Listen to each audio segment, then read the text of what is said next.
Welcome to Loops and Life Cycles. This is Josh Mason. Today I've got with me a good friend and mentor, Gerald Auger, PhD.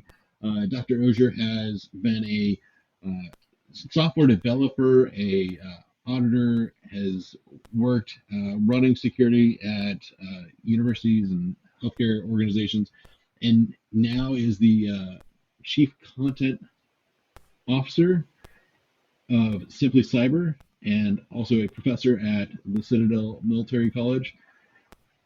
Jerry, welcome to the show. Oh, thanks, Josh. It's great to be here. So, Jerry, you've been building out Simply Cyber. I've been following along, helping out where I can. But you've been on this journey for a few years now, and it's now your full time job. What what was it that drove you to improve and improve the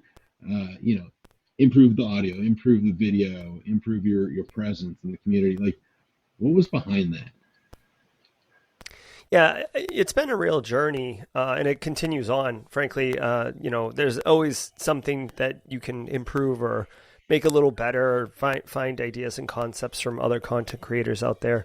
When I first started, zero budget, zero investment. It wasn't even supposed to turn into what it's turned into, but it was just some AirPod headphones and a webcam, doing some interviews and doing some recording and stuff. And because people started liking the content, it became kind of a hobby. And for me personally, I'm not going to let perfection get in the way of progress, but at the same time, I do take pride in my work, and I do like quality in the execution of things associated with me. So if someone looks at something, I don't want someone to be like, ugh, like, and have them have that kind of impression associated with me. So little by little, improving it. And that was kind of the driver. And when you get into content creation and you start actually like doing research around making better content, not just, like there's a whole art to it and a whole science behind it, that a lot of people who consume content really just, you don't even notice it, but you can easily point your finger to say, that's good content, that's not good content, even if the messaging's the same. And it has a lot to do with the quality of the components. So, most people say start with the audio. So, I mean, I was using iPhone headset, what I Yeah, mean, like the yeah. wireless earbud thing. So, that wasn't great. So I upgraded, and then basically as you start improving your overall setup, when you're looking at or talking to other people, whether you're interviewing them for content or you're producing content to push out, people see that improvement, see that quality, and their impression of what it is that they're about to receive, for better or worse, first impressions change. And then, they're like, oh, this is going to be good because I can tell this person's using pro equipment or something like that. So little by little. And then once the YouTube partner program and the channel started generating revenue, it basically became self-sufficient. And it was, for me, it was more important to take the money I got every month and invest back into the channel or back into the content, Mhm. instead of trying to go have a steak dinner somewhere. And just before I finish my thought, just to put it in perspective too, like I did the channel for an entire year. And I remember making a year-end video wrap-up, and I had made, I want to say maybe like $200 or $400 total, in like revenue from the business, for a year's worth of content, and 50 or 60 videos, maybe 100 hours of time. I did the math, and it worked out to like 8 cents an hour I was working for. So like we said at the beginning, it's been a very long journey. Yeah, definitely. You've done software development. You've matured security organizations.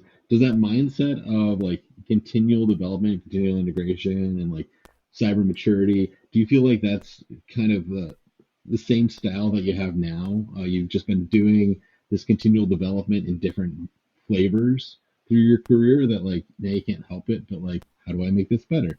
What's the next improvement? What's the next feature I want? Yeah, I've never thought about it that way, but there is a lot of truth that rings there, and a lot of parallels for sure. So, just like a cyber program, you can't eat the whole sandwich in one bite, or you can't boil the ocean, like whatever metaphor you want to use. But essentially, you break things down, whether it's getting a PhD or it's in building a cybersecurity program or building a YouTube channel. You break things down into you take a strategy. I want to be here in 3 years. And then you break it down into like, okay, what projects do I need to do or what initiatives do I need to do to get from here to there, right? Just like a gap analysis might be for a cyber program. And then what order do I do them in? And then break each one of those further down into actionable tasks. Well, what do I need to do today, or if I need a better microphone and the microphone costs, $400, or I need a microphone. Okay, well then I got to research what microphones there are. I got to see what the budgets are. I got to see where they go.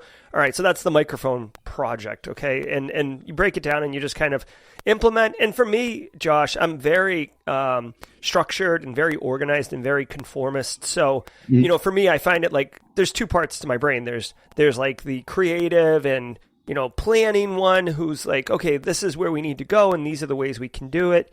And then there's the action one, like the worker bee who's like, all right, I'm not going to think for myself because I'm going to take direction from leadership, my other, identity or brain or whatever you want to call it, and execute on this plan that I've been given. And, basically put your head down and just grind. And that's the the magic. A lot of people are like, oh my God, how'd you do it? It's like, it's work. That's what I did. Yeah, I put my head down and I worked. Yeah. There's a couple pieces in there I want to pull out. It sounds like it's the special sauce is you kind of just got to do it. Is that would you say that that kind of fits all of these? Like, if you want to be a good software engineer, you're going to be a good cybersecurity leader. If you want to be a content developer, you just got to go and do it. Yeah, I mean, I think, just like working in cybersecurity, I mean, practical hands-on experience, getting a feel for, you can read a book all day long about how to, build a wall or something like that. But getting your hands dirty, lifting the bricks, like understanding like what actually is going on here is going to do you far more benefit long-term. Now, there is an element of, some things I've done have not worked. Some things I have done have worked well. So it's being able to do the research and say, okay, like what are other people doing? What are some good ideas out there? And then trying them out and seeing what works and what doesn't. I'll give you an example. Like Instagram. I am awful at Instagram. I know for a fact it would be beneficial for growing a wider audience and finding new people and delivering content in a new form that could help other people that I just can't reach right now. But I've tried so many times and I'm just not good at it. Like I've studied how to do it. I've talked to people who are great at it. And I've tried and they've told me what to do and I just cannot realize inefficiency with it. So instead of banging my head and continuing to create not great content that takes a lot of my time, I've just resigned to the fact that that avenue is not really going to work for me. Now, maybe one day I get big enough and I hire someone who is good at Instagram and I offset that and allow them to take my content and repurpose it. Maybe that's how it's achieved. But like that's an example of something where, yeah, like doing the work is the secret sauce, but in some instances, it's not going to bear fruit ever, like this Instagram instance. And sometimes you can do it, and then for me personally, I like doing the work, whatever the work is, and then saying, okay, like that worked well. Now, how can I do it faster, cheaper, with a higher effectiveness? And if you want, I can give you an example of that as well. Like go ahead. Please. Yeah. So on LinkedIn right now, I've as bad as I am at Instagram, I feel like I'm pretty good at LinkedIn. And at LinkedIn, I post a lot of content and it helps a lot of people. And some of my posts, get picked up and a lot of people like it. Some of them, no one sees the light of day. And, like that's something that like, okay, well, what is it that's not working? What is it that is working? And then I went one step further, maybe, 3 months ago, and I started looking around at other content, not even in cybersecurity, just content in general that is like performing unbelievably, like borderline viral performance on LinkedIn. Hmm. And I looked at it from a structure perspective and I said, okay, what is it about this that is working? Why is this gone viral? Is it because it's some innovative, groundbreaking thing, or is it just a rehash of something that everybody says all the time? And for the things that are rehashed, why is it more successful than other posts of similar content?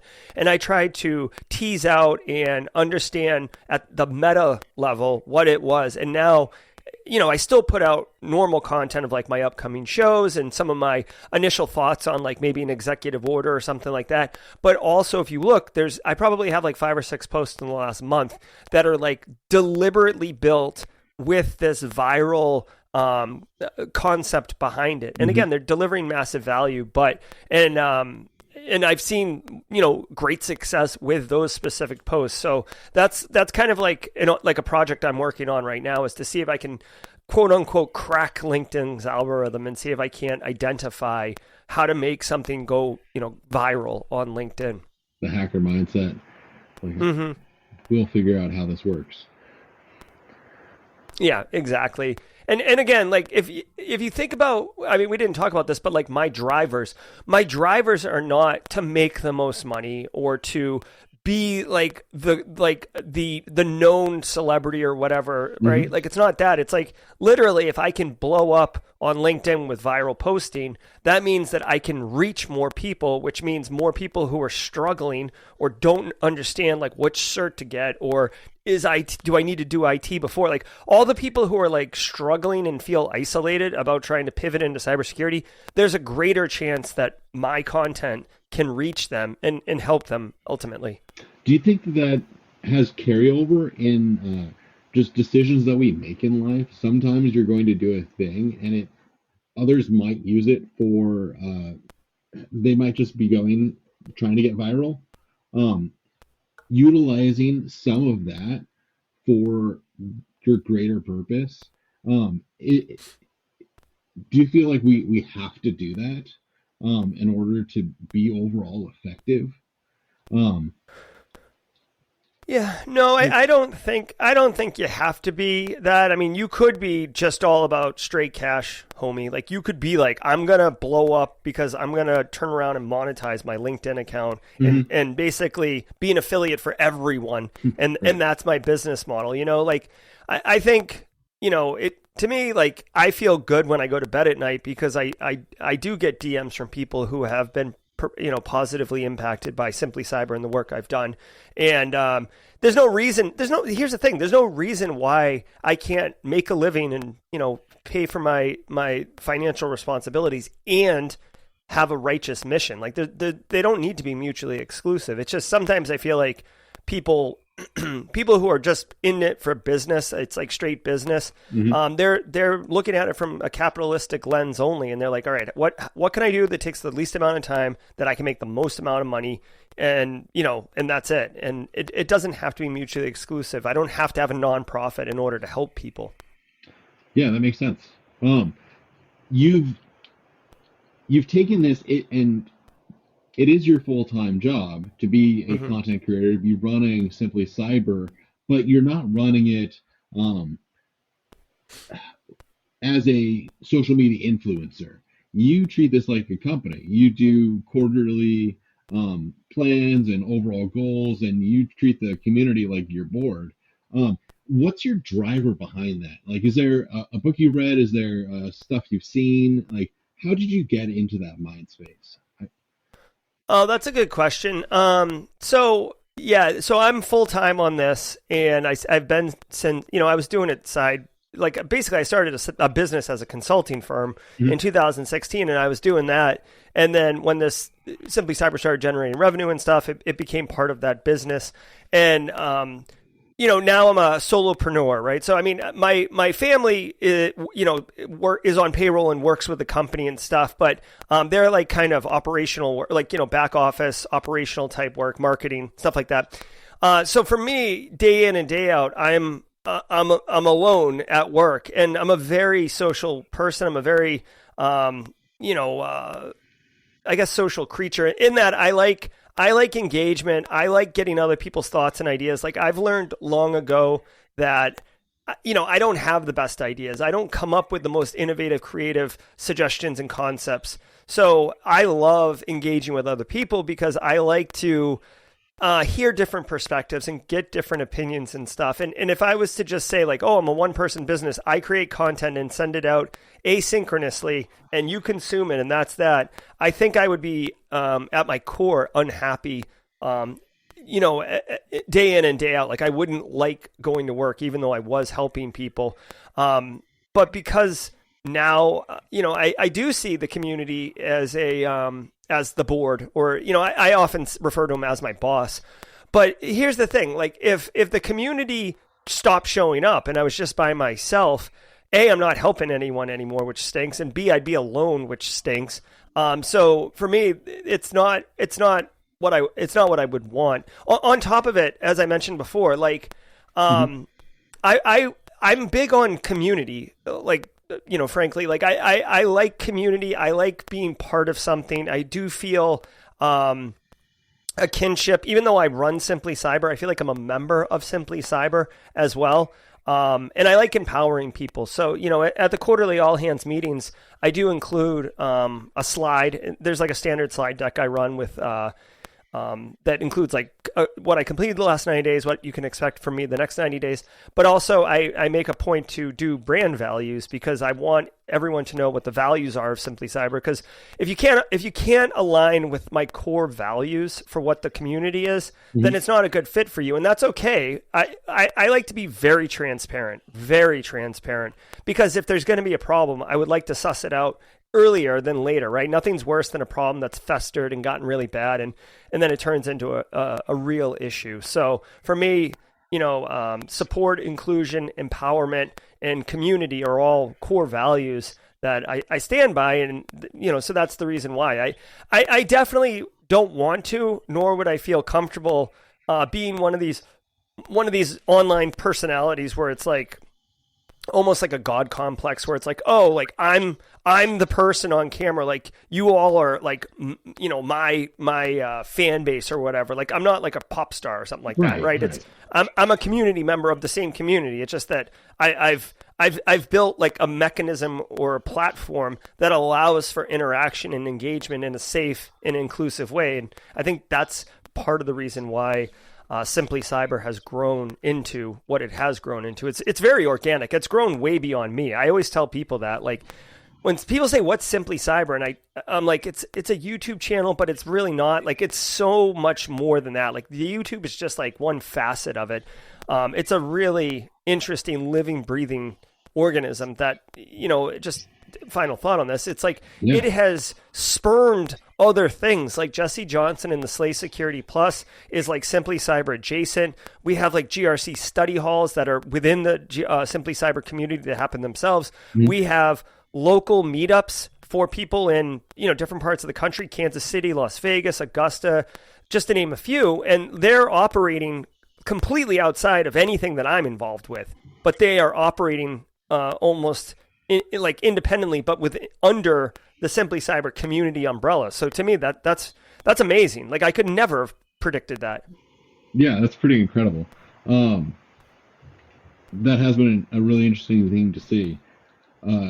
It kind of relates something Jax actually asked me that you'll see my reply to in a few weeks, months when that one goes live. But the entrepreneur mindset, like you are an entrepreneur.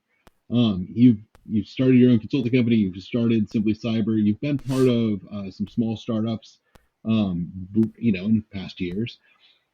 That mindset of trying things, knowing that a few of them are going to fail. Do you feel like you have a certain risk tolerance, to put it in risk terms, or a certain acceptable level of like, if this fails, that's okay, but we're still going to try things? Yeah, it's funny. So I think I'm a very much a reluctant entrepreneur. I never really thought I was gonna do this. Although I was talking to my wife the other night, who knows me incredibly well, and she said, I knew you were always gonna have your own business. Like I've known since like the early 2000s that you were gonna have your own business. And I was like, oh, I didn't know that. But for me, from a risk perspective, one thing that listeners may or may not know is that like I'm actually incredibly risk averse. I'm incredibly conservative when it comes to making decisions. I have a lot of responsibility on my shoulders around providing for my family and providing for some other loved ones, and just needing to be responsible with my decisions.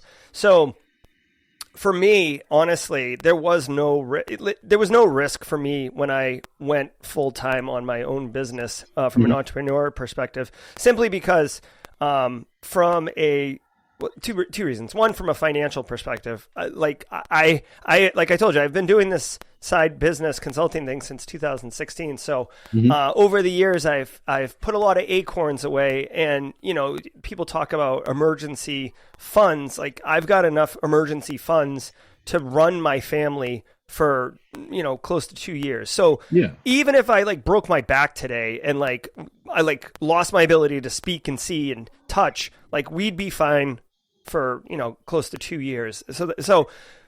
And on top of that, like as you mentioned a bit about my pedigree and my career, I feel confident that I could get a job as a CISO or really any infosec job in very short order, like in a couple weeks. So when I looked at the decision to quit my job and go full time, I was like, okay, worst case scenario, I make zero revenue day one, and then on day 90, I'm still making zero revenue.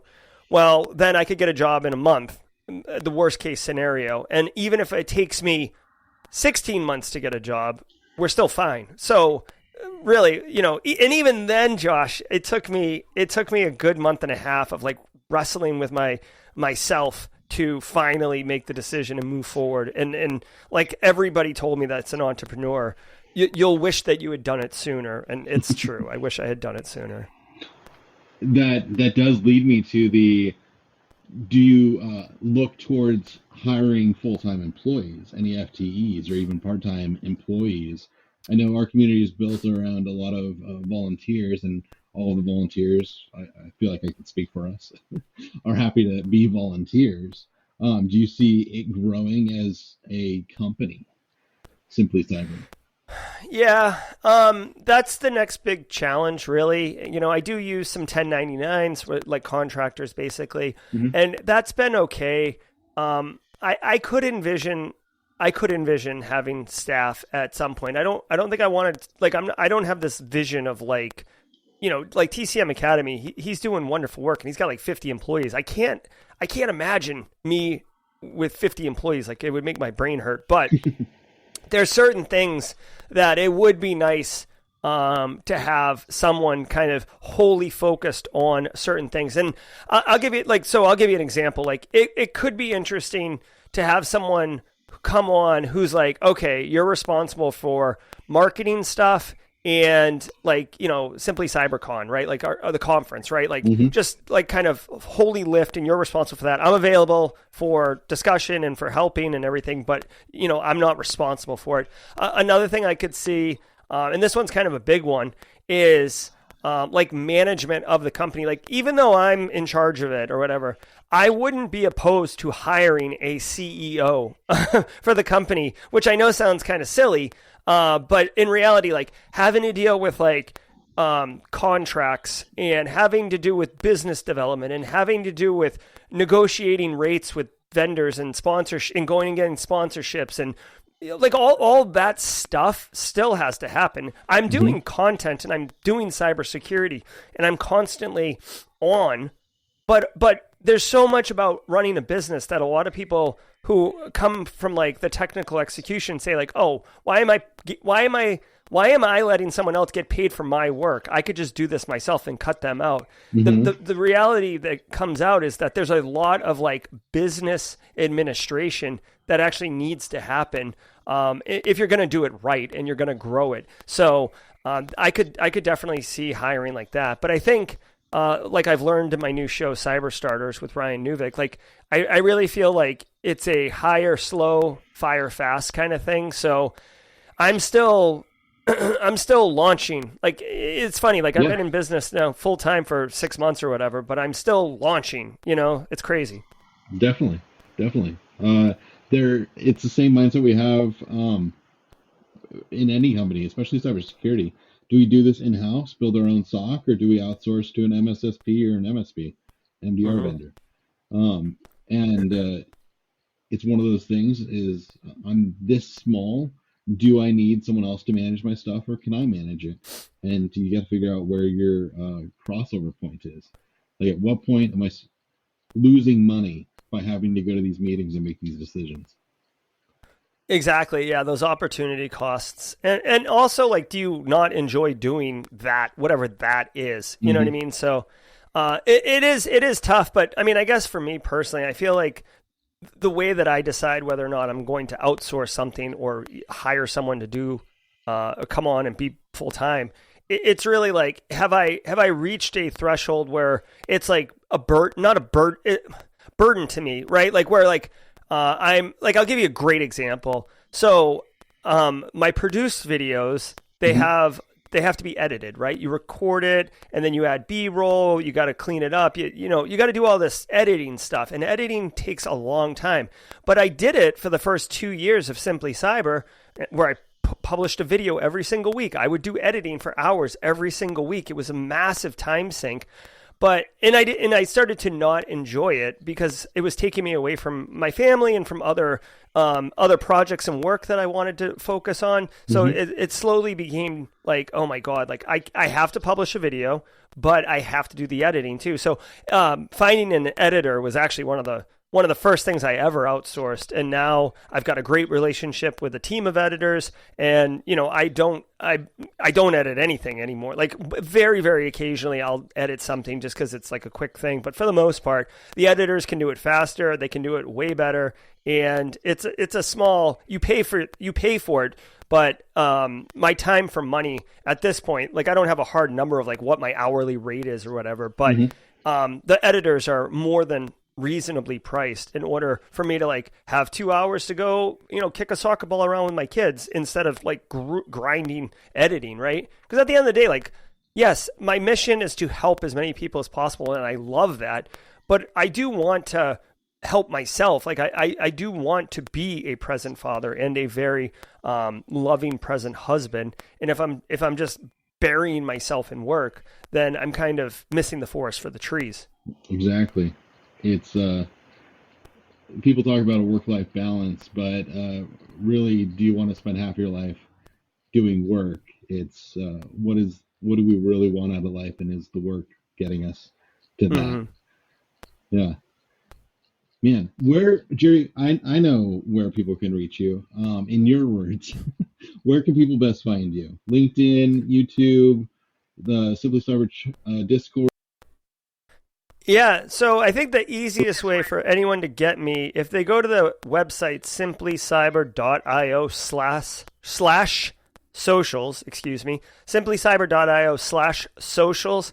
I have a link to like everything because I have a Discord and a LinkedIn and a YouTube and a school and courses and a newsletter.